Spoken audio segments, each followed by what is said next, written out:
Welcome our three panelists here, very distinguished, starting with Michelle Stilwell. Michelle is a four-time Paralympic gold medalist in both basketball and track, eight-time world champion, and the world record holder in the 100 meters, 200 meters, and 800 meters events in the T52 class. She's also an elected member of the Legislative Assembly of British Columbia and serves as Minister for Social Development and Social Innovation.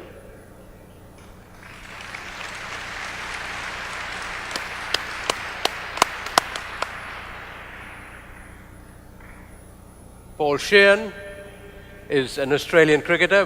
We won't hold that against him. He has been a wonderful cricketer, having played against all the major test-playing countries, and after he retired from cricket, having been a graduate in pure and applied mathematics, a great expert on the number theory, he became headmaster in two of Australia's greatest private schools.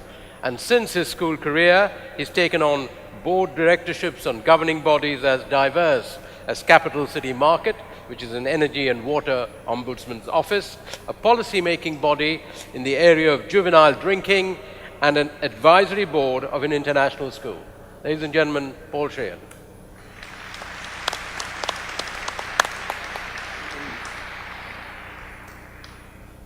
Willie John McBride, the last but by no means the least, is one of Ireland's best-known and best-loved rugby players. 63 caps for Ireland throughout the 60s and captaining the British Lions tour, particularly on the famous unbeaten 74 tour to South Africa, where one of the most controversial and physical test match series ever played, making that famous 99 call, engineering and hoping to engineer that win, now a legend in rugby history.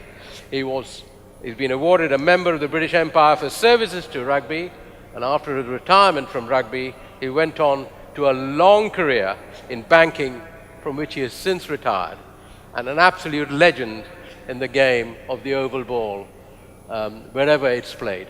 Willie John McBride.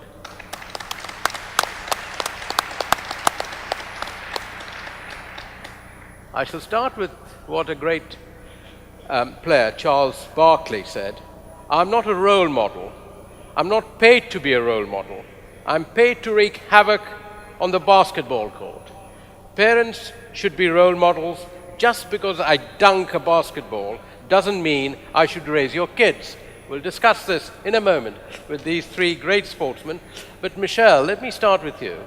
You've been a path breaker in your sport. You've seen your sport come a long way from the dark days to now, where the Olympics are coming. The Paralympics will be part of the Olympic movement, not shunned as in the past. Do you think we have conquered, we have broken all the glass ceilings, we've got where we've got to, or are there still many other avenues to be crossed and many other bridges to be crossed? Well, I think I certainly feel very privileged to have been able to compete in my sport at a time when the Paralympic movement has seen so many incredible changes, where society has started to see individuals for their ability, where society is more inclusive and creating more opportunities for people with disabilities. I have seen the changes over the last 20 years that I have participated in the Paralympic movement in a multitude of ways, whether it is from the views that we see from society or the technology standpoint, which we can talk about later in the ethics and how technology plays a role in sport. But certainly there is so much further to go. Adaptive sport is no longer just about participation and about active, healthy living. It is about elite athleticism. It is about reaching and striving for excellence, and that is what the Paralympic movement truly is about. Thank you, Michelle. We'll come back to you.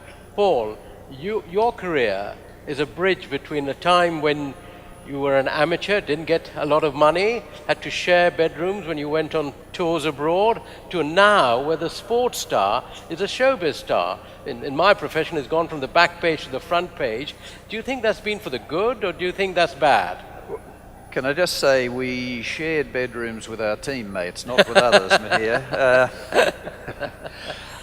Look, I think any change brings good and bad, and in the end, it's not the change that's good or bad, it's what people do with it. And my belief is that unless we have something outside ourselves that we believe in and drives our behaviour, we are likely just to sink into a race of savages that's out for every single thing they can get individually. We'll come back to the Charles Barkley quote, I'm sure, but I think it's quite right that somebody who has sporting ability and people want to pay to see that sporting ability actually earns a lot of money. I don't think that just because you're involved in a physical activity rather than an intellectual activity, you should be deprived the possibility of making lots of money. But the real question is, how do you behave when you're in the spotlight so much? And is it important that you behave when you're in the spotlight?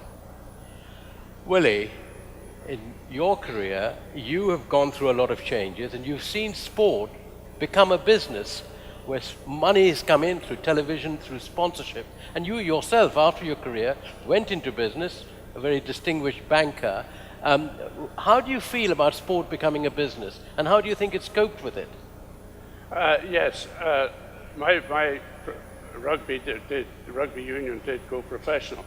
I would like to go back to the early days when I joined my club, and I remember joining my club and the president of the club saying to me as a young man, "Do you know why we play this game?"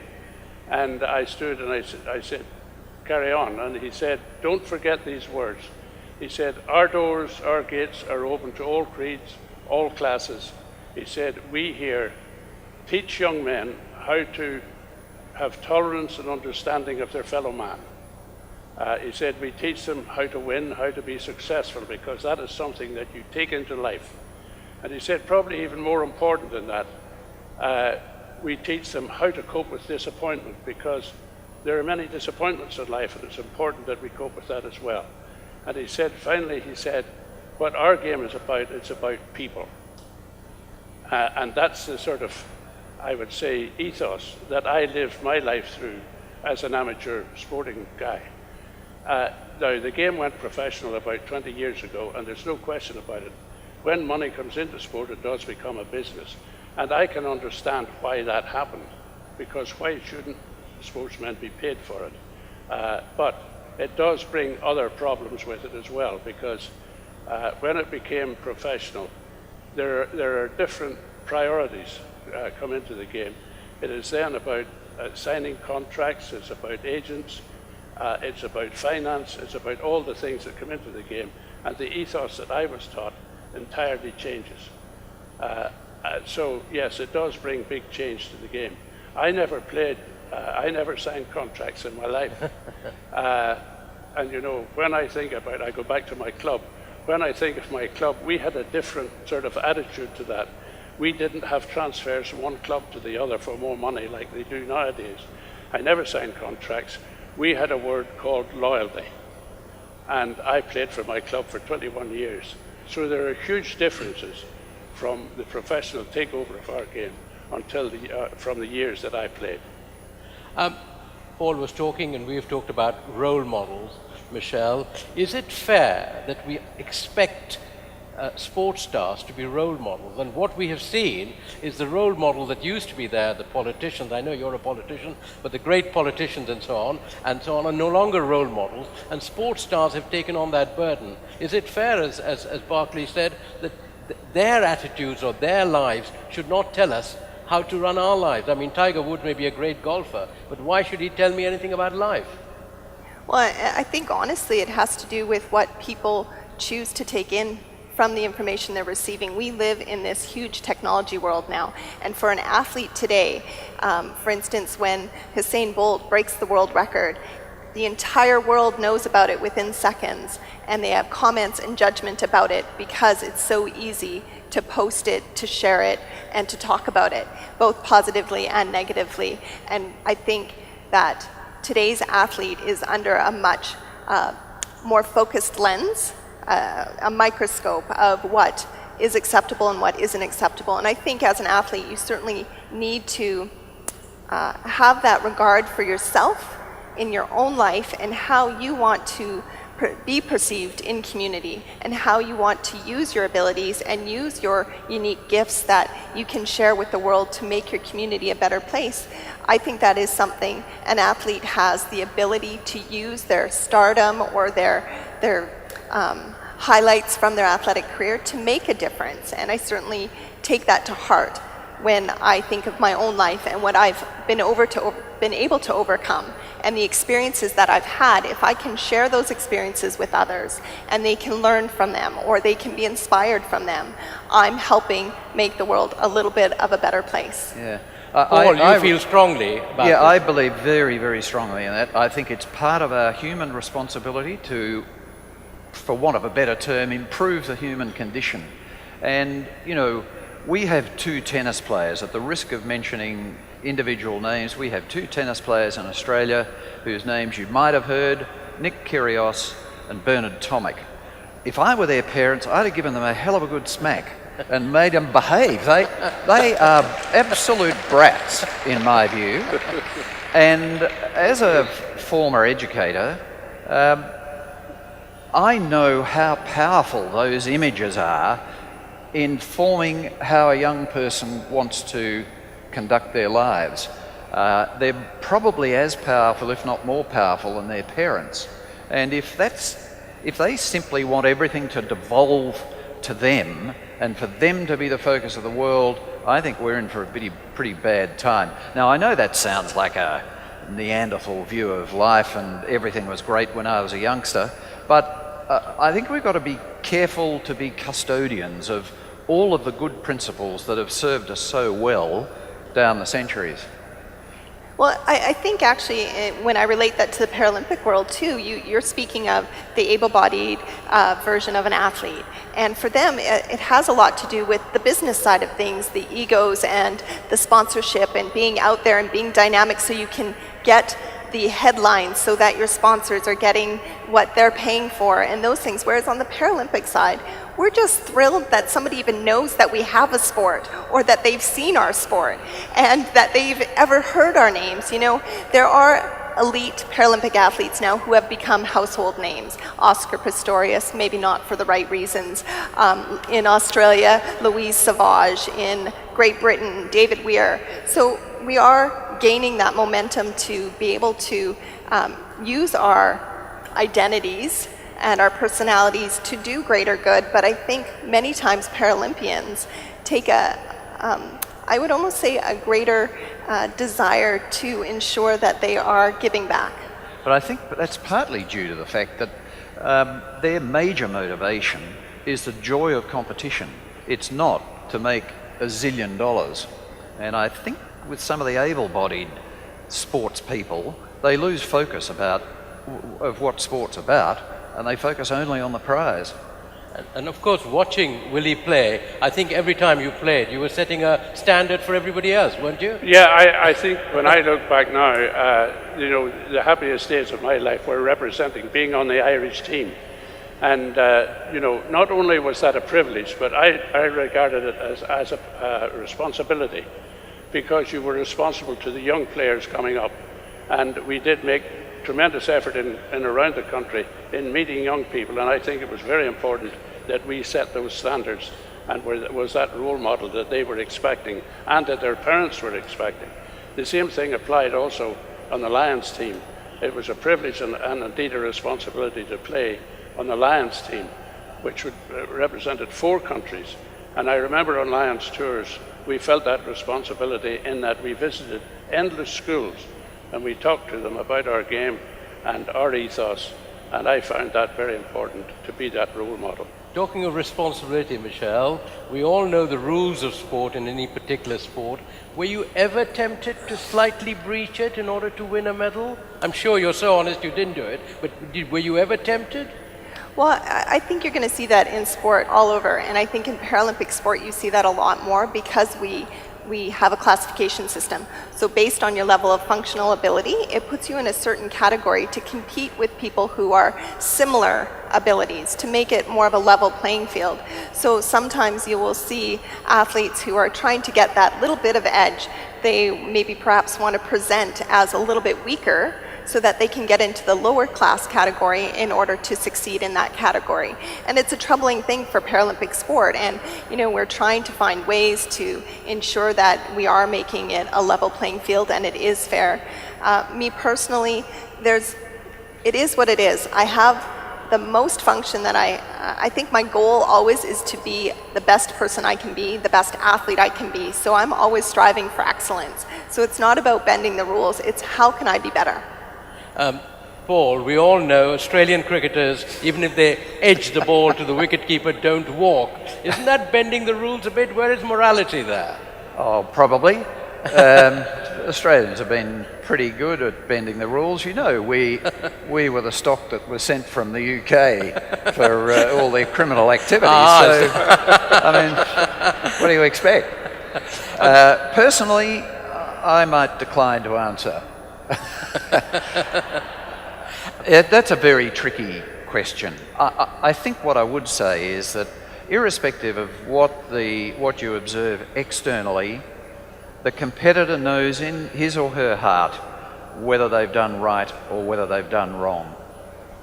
Willie, you, having been a sportsman and a businessman, what we are now seeing, the way sport has gone, is that the techniques of sport are being used in business. Alex Ferguson, probably the greatest football manager certainly Britain has produced, he's been advising the Harvard Business School. Is there something the sport can teach business about how to run business better? Yes, I firmly believe in that the same principles apply when you move from sport into the business world. And I was a bank manager, and I can remember, and of course I captained the Lions and I captained Ireland, so I learned quite a bit. I had a lot of experience. What, you gave loans to the players? With working with people, And that's what life, I go back to what I was saying earlier on, life is about people, whether it's in the business world or the sporting world.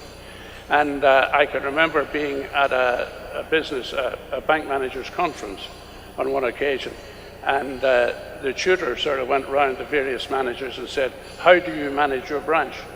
And there were various answers. And I remember when he came to me, I said, I manage my branch like a rugby team, and I'm the captain. And they didn't understand what I meant. But it was simply that no matter what business you have key players. You have key people. And you pick out those key people, and you give them responsibility. And people love responsibility. You send them away and say, right, it's your responsibility to do this, to that, the various sections of the business. And you report back to me with every week or every 2 weeks or whatever it is. My door is always open to come and talk. And at the end of the day, I, as the captain or as the manager, is the guy who takes the knock if things go wrong. So the same thing applies. It's the same principle from sport into business. One of the things in business, in any walk of life, is when do you stop? And in sport, that's a huge decision, isn't it? You've been a sportsman, you've been in the eye of the storm, 100,000 people, as they came to watch you, Paul, batting and so on. And when do you stop? Is that a very difficult decision to take? I think that's probably why I'm still going, because it's such a difficult decision. It has been a part of my life. Sport has always been a part of my life since I was a young girl, and when I was injured, it just became a way of transitioning into doing sport differently, and how much value I gained in my life with my injury to be able to use sport as my catalyst to increase my strength, which then led to my ability to be independent, to be able to take care of myself and to drive and, carry on through life. I think we too often forget about the power of sport and the power of the human spirit. And I really believe that we need to remember that we are all human beings that share so much in common. We share common beliefs, common value systems, common dreams and hopes. But the one thing we also share is adversity. Every single person in this room faces adversity in some way, shape, or form at some point in their life, whether it's a divorce, a loss of a loved one, or perhaps, it's cancer. Polio is something that Rotary is very connected with. we all face the adversity, and how do we choose to deal with that adversity and make it part of our life to propel us forward, to use it as something that can give back and can help you live your most passionate life. Because I can tell you that when you live your most passionate life, you'll live your most meaningful life. Paul,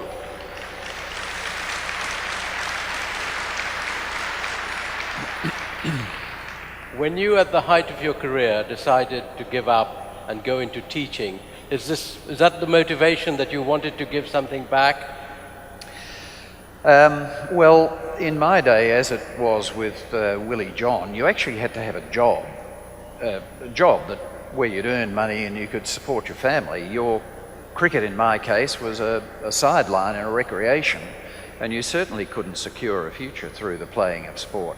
So, in the end, to make a decision at 27 to retire from international cricket and pursue further my career in teaching was not really all that difficult. But I can understand that, the roar of the grease paint, the smell of the crowd is pretty seductive.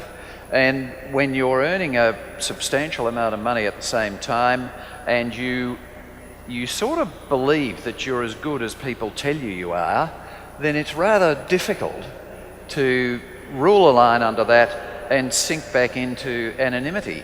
I remember quite frequently thinking I was pretty important when I went to the cricket not long after I'd retired, and being asked to sign photographs and autograph books and so on, and then the kid would look at it and say, "Who are you?"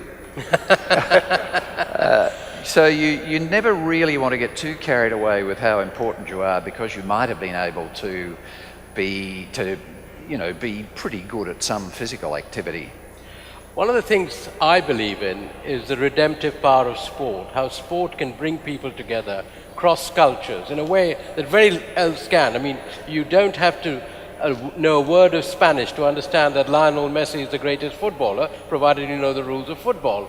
And we're in Seoul, and Seoul has had the Olympic Games, the World Cup, and countries can showcase itself. I was in Copenhagen when President Lula cried Brazil was getting the games. Do you believe, I'm sure, Michelle, you believed in the redemptive power of sport and what sport can do? Absolutely, and what sport brings to your life, what it helps teach our young children about determination, commitment, following through, never giving up, qualities that they can then lead into their life as they build their futures and follow their own hopes and dreams. Those are the very basics of what sport can bring. But it also brings the friendships and the unification. Being at the Paralympic Games this September, hopefully, will be my 4th Games. And I'm really looking forward to being able to walk into the dining hall and be able to sit down at any table with any number of athletes from countries all over the world and create new friendships and new bonds, and to learn about their cultures and their languages, and to be able to communicate about our sports that we share. Are you not worried that the Rio Olympics have been overshadowed by all sorts of other things?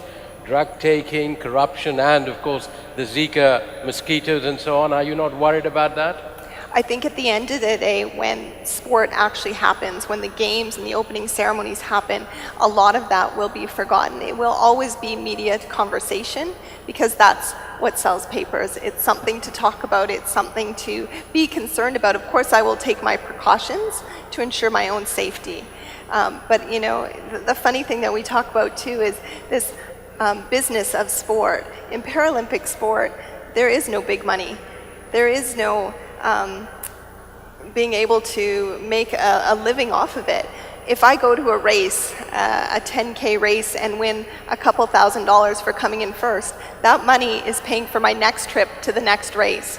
My coach doesn't even come with me on competitions. I don't have a pit crew. I do my own equipment changes.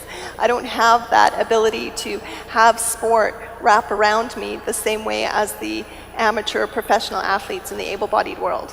And wouldn't it be refreshing if a few of our so-called superstars in the able-bodied sports actually had to suffer some of that?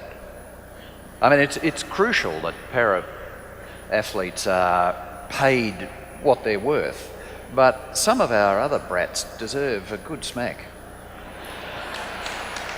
But And maybe I'm only talking about the Australians. Maybe they're the worst behaved. But Paul, is there not a worry that this power of sport is at times being misused? For instance, the Olympic movement creates these huge stadiums. When once the circus moves away, there's very little use for it. And if you like, there's almost a political will behind that, which is not serving the interests of sport or of society.